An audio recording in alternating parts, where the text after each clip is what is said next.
ಪ್ರೀತಿಯನ್ನು ಎರಡಕ್ಷರದ ಮಾಯೆ ಎಲ್ಲ ಅದ್ಭುತಗಳಿಗಿಂತಲೂ ಮೇಲು. ಪ್ರತಿಯೊಬ್ಬರ ಬದುಕಲ್ಲೂ ಒಮ್ಮೆಯಾದರೂ ಬರೋ ಅತಿಥಿ ಈ ಪ್ರೀತಿ.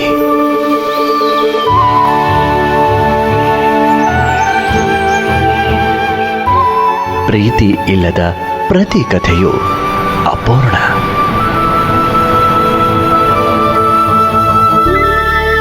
ಪ್ರಾರ್ಥನಾ ಪಾಲಿಗೆ ಪ್ರೀತಿ ಅಂದ್ರೆ ಕಾಳಜಿ, ಕುತೂಹಲ, ಬೆರಗು.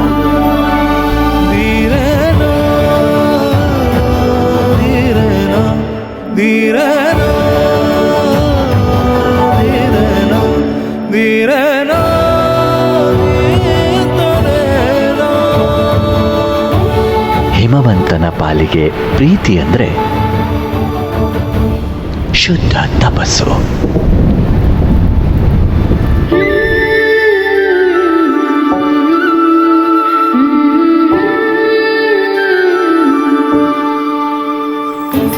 ದೃಶ್ಯ ರೂಪದಲ್ಲಿ ಕನ್ನಡದ ಅಮರ ಪ್ರೇಮ ಕಥೆ. ಹೇಳಿ ಹೋಗು ಕಾರಣ ಶೀಘ್ರದಲ್ಲಿ.